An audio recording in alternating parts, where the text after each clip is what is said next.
Prezado presidente, senador Delcídio Amaral, quero agradecer as suas palavras e da Ana Amélia, senadora Ana Amélia, que comigo compartilhou a comemoração do Dia Mundial das Doenças Raras, justamente o tema que eu irei falar agora, conforme havia me comprometido ali diante do deputado Romário. E, felizmente, senadora Ana Amélia, se no ano passado o auditório Nereu Ramos estava cheio quando foi comemorado o Dia de Doenças Raras, hoje estava superlotado. Hoje houve um aumento tão significativo de interesse pela causa. Eu quero também cumprimentar o deputado Romário, nosso grande campeão de futebol, um dos maiores jogadores da história do futebol brasileiro, que aqui tem tão bem dignificado o seu mandato, por circunstância até de ele ter uma filha com a síndrome de Down, mas ele abraçou essa causa com um entusiasmo tal que é de tirar o chapéu. Eu até quero assinalar aqui a presença de uma das pessoas que esteve lá, testemunhou esse fato, a professora Nana Machado, que é uma cuidadora, professora de pessoas com algumas limitações, como deficiência. Agora ela me relatava há pouco que toma conta de 2 nenês com doenças raras ou deficiência, que tem 2 meses de idade. Então, ela teve 2 aulas, uma para cada nenê. Hoje só pode chegar lá às 4 horas, mas mesmo assim assistiu agora a seu pronunciamento. E quero também agradecer a atenção do senador Flecha Ribeiro, porque eu de fato estou com um compromisso daqui a instantes e agradeço muito a sua atenção de poder eu falar antecipadamente, senador presidente Delcídio Amaral. Mas quero lhe transmitir que o prefeito de Campo Grande fez, o prefeito Alcides Bernal, me fez uma previsão. Não sei se eu posso lhe relatar, senador Flecha Ribeiro, Vossa Excelência me autoriza, porque ele disse que é praticamente certo, na visão dele, que o senador Delcídio Amaral será governador em 2014. É uma previsão dele, que sabe das coisas em Mato Grosso do Sul. E com o apoio primordial do prefeito de Campo Grande, Alcides Bernal. Então, bom, é o povo que quer dizer. Se Deus quiser.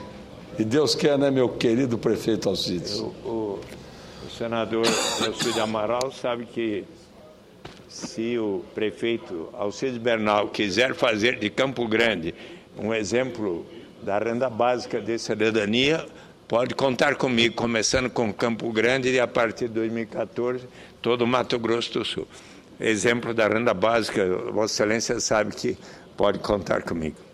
E com certeza o prefeito Alcides Bernal o convidará, senador Suplicy, para que Vossa Excelência apresente o Renda Básica da Cidadania, fundamental para a nossa cidade, Campo Grande, para o nosso estado e para o Brasil. Que bom. Mas eu justamente quero falar hoje do Dia Mundial das Doenças Raras, pois tenho me aproximado muito da discussão de políticas públicas de conscientização social necessária para a temática relativa às pessoas com essas doenças por influência direta do Instituto Baresi de São Paulo, coordenada pela Adriana de Abreu Magalhães Dias e Marcelo Riga. Em Brasília, tenho dialogado com frequência sobre estas questões que envolvem as doenças raras, por exemplo, com Rogério Lima Barbosa, presidente da Associação Maria Vitória. Fruto da sensibilização recebida do Instituto Baresi, é que apresentei 3 matérias legislativas sobre as doenças raras. A primeira é o projeto de lei do Senado 159, de abril de 2011, que institui o último dia do mês de fevereiro como Dia Nacional de Doenças Raras. A proposição se encontra na Comissão de Educação do Senado, aguardando que o seu presidente marque uma audiência pública para a instrução do projeto. A segunda proposta, que apresentei em novembro de 2011, é o projeto de lei 711, que institui a Política Nacional de Proteção aos Direitos da Pessoa com Doença Rara, matéria distribuída para análise da Comissão de Assuntos Sociais e Direitos Humanos e Legislação Participativa, sendo terminativa nesta última. Não terá, portanto, que necessariamente passar pelo plenário do Senado para ser enviada à análise da Câmara. O PLS 711 encontra-se com o relator designado pela CAS, senador Paulo Bauer, desde 29 de março de 2012. A terceira matéria é o projeto de lei do Senado 231, de agosto de 2011, que cria o Fundo Nacional de Pesquisa para Doenças Raras e Negligenciadas. O projeto foi distribuído para a instrução de 3 comissões: Ciência e Tecnologia, Assuntos Sociais e Assuntos Econômicos, sendo terminativo nesta última. No momento, a propositura, que já teve parecer pela aprovação na forma de emenda substitutiva da Comissão de Ciência e Tecnologia, encontra-se na Comissão de Assuntos Sociais, aguardando designação de relator. É interessante destacar que uma doença rara é uma patologia que ocorre com pouca frequência no geral da população. Para ser considerada rara, cada doença específica não pode afetar mais que um número limitado de pessoas de toda a população. Na Europa, a definição para doenças raras abarca as que atingem 1 em cada 2.000 cidadãos. Regulamento da Comunidade Europeia sobre medicamentos órfãos. Nos Estados Unidos, são consideradas raras as doenças que atingem menos de 200.000 indivíduos. No Japão, a definição jurídica de uma doença rara é a que afeta menos de 50.000 pacientes no país, ou cerca de 1 em 2.500 pessoas. Individualmente, cada uma das patologias tidas como raras compromete menos de 1 em cada 2 pessoas. Mas é preciso salientar: há mais de 5.000 doenças raras identificadas. A etiologia das doenças raras é diversificada. A grande maioria delas é de origem genética, 80%. Mas doenças degenerativas, autoimunes, infecciosas e oncológicas também podem originá-las. Apesar das dificuldades causadas pelas doenças raras, inúmeras pessoas com essas doenças prestaram e prestam grandes contribuições para a humanidade. Como exemplo, cito o presidente John Fitzgerald Kennedy com a doença de Crohn's, o físico Stephen Hawking com esclerose lateral amiotrófica, o músico Seal com lúpus infantil, o ator Michael Fox com a doença de Huntington's, o medalhista olímpico Doug Herland com osteogenose imperfecta e a aviadora Jessica Cox, que por uma doença congênita nasceu sem os braços. As sequelas causadas pelas doenças raras são responsáveis pelo surgimento de cerca de 30% das deficiências, que pode ser física, auditiva, visual, cognitiva, comportamental ou múltipla, a depender de cada patologia.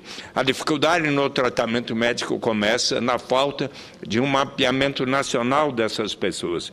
A baixa incidência das doenças raras no Brasil, quando comparada com outros países, leva a suspeita de que, em muitos casos, simplesmente não são diagnosticados, em especial em regiões historicamente não incluídas, como a Norte e a Nordeste. Dados internacionais apontam que a mortalidade infantil entre pessoas com doenças raras chega a 30% em países desenvolvidos. Este percentual pode ser ainda mais alto no Brasil, uma vez que essas crianças não recebem o tratamento adequado. Dados concretos embasariam o desenvolvimento de uma abordagem coerente das necessidades desta parcela da população. Estudos recentes efetuados pela Eurordis, organização que auxilia pessoas com doenças raras na União Europeia, comparou dados de 8 doenças raras em 17 países europeus, no universo de 6.000 doentes e familiares, mostrando que 25% dos doentes inquiridos esperou de 5 a 30 anos entre o aparecimento dos sintomas iniciais e o diagnóstico definitivo. Estima-se que no Brasil a dificuldade de diagnóstico e tratamento seja ainda maior. Contribui para isso um fenômeno denominado desequilíbrio 1090, the 1090 gap em inglês, pelo qual, conforme o Global Forum for Health Research, menos de 10% dos gastos mundiais com pesquisa de saúde são dedicados a doenças e condições mórbidas que representam 90% da carga global de doenças. Essa falha de mercado caracteriza-se por uma situação em que o setor privado investe quase exclusivamente em remédios para o mundo rico e desenvolvido que serão vendáveis e lucrativos. Como resultado dessa exiguidade de recursos destinados à pesquisa em saúde relacionada com as doenças da pobreza, proliferam as assim denominadas doenças negligenciadas, virtualmente ignoradas em termos do desenvolvimento de medicamentos. As doenças negligenciadas, tais como dengue, doença de Chagas, esquistossomose, hanseníase, leishmaniose, filariose, oncocerose, malária, tuberculose, tracoma, entre outros, estão associadas às situações de pobreza, a precárias condições de vida e às iniquidades em saúde, ou seja, às desigualdades injustas, desnecessárias e evitáveis que nós tanto, e a presidenta Dilma quer acabar com elas. Apesar de serem responsáveis por quase metade da carga da doença nos países em desenvolvimento, os investimentos em pesquisa e desenvolvimento tradicionalmente não priorizam essa área. O Brasil, felizmente, é uma exceção a essa regra, em face de já ser considerado um líder mundial em pesquisas sobre doenças negligenciadas. As ações iniciais do Ministério da Saúde com relação às doenças negligenciadas foram lançadas em 2003, com o primeiro edital temático em tuberculose, seguido pelos editais de dengue em 2004, hanseníase em 2005. Em 2006, implantou o Programa de Pesquisa e Desenvolvimento em Doenças Negligenciadas e financiou 82 pesquisas com investimento total de 22,3 milhões de reais. Em 2008, financiou 58 projetos mediante investimento conjunto com o Ministério da Ciência e Tecnologia e apoio administrativo do Conselho Nacional de Desenvolvimento Científico e Tecnológico de 17 milhões de reais, perfazendo um total de 39,3 milhões de reais. Em 2012, o Ministério da Saúde anunciou a criação de uma rede de pesquisa em doenças negligenciadas com financiamento de 20 milhões de reais.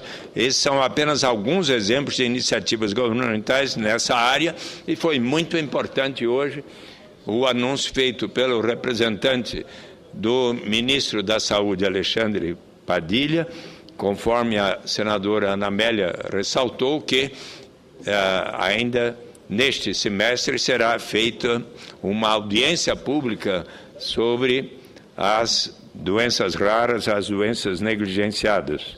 No caso das doenças raras, acontece situação parecida com as doenças negligenciadas, pois a decisão das indústrias farmacêuticas de investir na pesquisa e na comercialização de produtos é largamente influenciada pela demanda e principalmente pelo mercado potencial. Com base nesse raciocínio, a indústria concentra sua produção em determinadas linhas de produtos, retirando do mercado drogas de pouco consumo utilizadas em doenças raras de baixo retorno financeiro ou de preço controlado pelo governo por ser o maior comprador, tal como acontece com determinadas doenças endêmicas. Drogas órfãos são medicamentos usados para o diagnóstico, prevenção e tratamento das doenças raras. Para que o medicamento seja considerado órfão, são utilizados critérios epidemiológicos, baixa prevalência ou incidência da doença em uma determinada população e econômicos, presunção de não rentabilidade do medicamento. Tanto o diagnóstico quanto o tratamento são dificultados, no caso das doenças raras, pela falta de conhecimento sobre essas doenças e de protocolos de atendimento específicos. Faltam ainda profissionais especializados, capazes de atender às implicações dos tratamentos em um corpo com características especiais. Isto leva ao agravamento de sintomas e sequelas. Muitas vezes as pessoas com doenças raras ou as associações que as congregam é que são responsáveis por localizar e traduzir as pesquisas mais recentes sobre sua patologia, encaminhando-as para os seus médicos. As pessoas com doenças raras enfrentam gigantescas dificuldades sociais cujas barreiras são muitas vezes intransponíveis. O preconceito contra os sintomas físicos pouco comuns dessas patologias é frequente, assim como a visão assistencialista que considera estes indivíduos um peso para a sociedade e não uma parte integrante dela. Muitos acabam isolados socialmente devido à falta de estrutura adequada às suas necessidades específicas em escolas, universidades, locais de trabalho e centros de lazer. A grande maioria das pessoas com doenças raras não tem acesso às condições necessárias para atingir seu pleno potencial. Nesse sentido, inclusive, é muito importante ressaltar a importância dos cuidadores, que poderão ser em muito maior número quando for instituída a renda básica de cidadania para valer em nossa nação, porque as pessoas poderão até optar por estar cuidando de pessoas queridas, seus familiares que porventura tenham problemas dessa natureza. Para aprofundar o estudo dessas questões e estabelecerem em melhores condições a cidadania das pessoas com doenças raras, é preciso contemplá-las em todas as discussões a respeito de suas necessidades.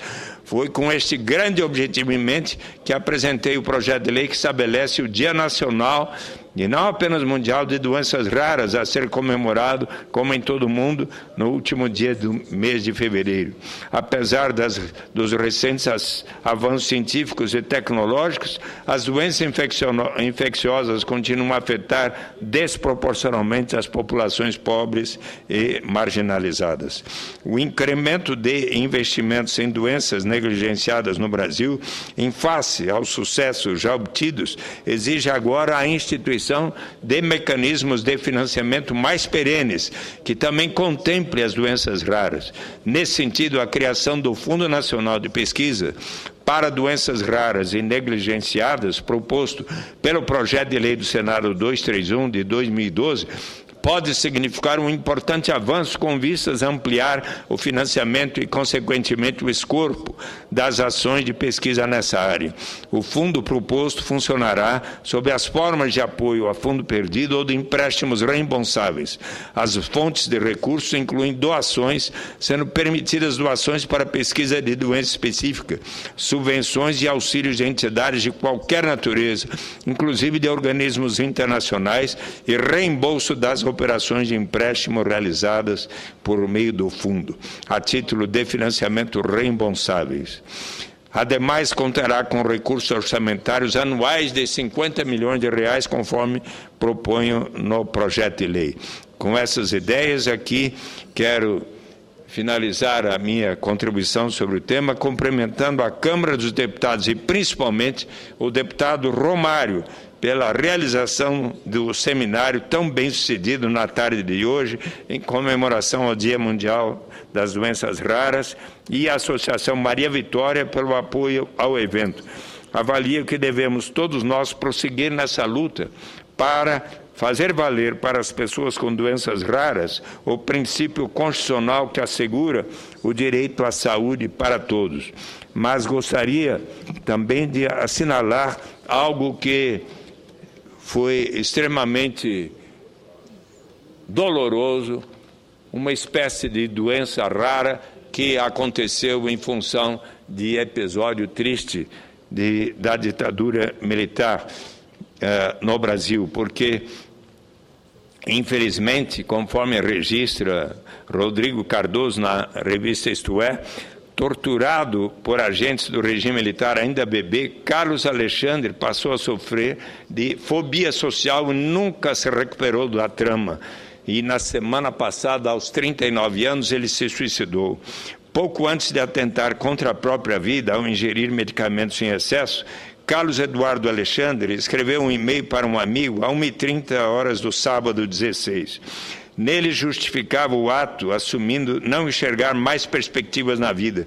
Queixava-se do pouco dinheiro que ganhava com o trabalho, listava os bens que deixaria, um computador, um HD externo, coleção de histórias em quadrinho e outras de CDs. Na sequência, consumou a ação fatal. Cacá, carinhosamente como chamado por seus familiares, suicidou-se aos 39 anos num apartamento que morava com a mãe e a irmã em São Paulo. Sua vida lhe foi tirada pelos excessos do regime ditatorial que mancharam de sangue a história do país entre 1964 e 85. Ele foi suicidado, na verdade, uma vez que a morte dele foi a consequência de todo o processo de angústia que ele viveu nesses anos todos após ter sido torturado, afirma o seu pai, o jornalista e cientista político Dermi Azevedo, que mora em Belém, no Pará, que foi meu colega na Folha de São Paulo e a quem eu lhe transmito o mais afetuoso abraço. A cena é kafkiana, mas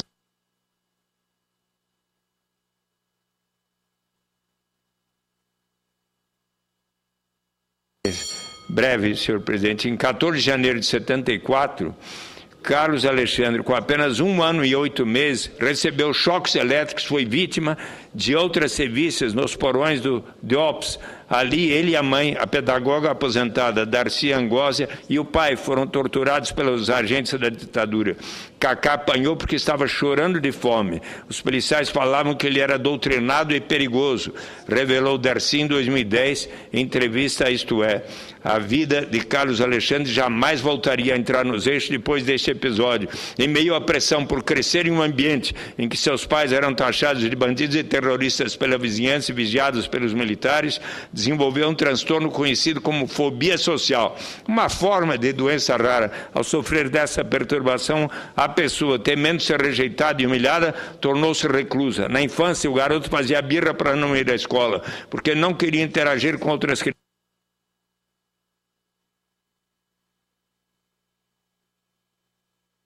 Foi na adolescência, entre os 13 e os 20 anos, que a situação piorou. Passou esse período praticamente dentro de casa. Acessos de fúria faziam quebrar o que via pela frente. Na época também tentou o suicídio. Cacá começou a descobrir o seu passado por volta dos 10 anos. As histórias eram reveladas aos poucos pelos pais. Desde então, frequentou sessões de psicoterapia. Os efeitos da ditadura não passam por quem saiu da tortura, diz Ivan Seixas, da Comissão Nacional da Verdade. Na fase adulta, Carlos Alexandre prestou serviço de informática como autônomo e em 2010 foi anistiado, recebeu uma indenização de 100 mil, gastou 40 mil em cirurgia para corrigir o maxilar, que foi tirado do lugar por um militar que levou de casa. E, enfim, este filho sofreu muito, disse seu pai, só Deus pode copiosamente banhar-te com a água purificadora da vida eterna, diz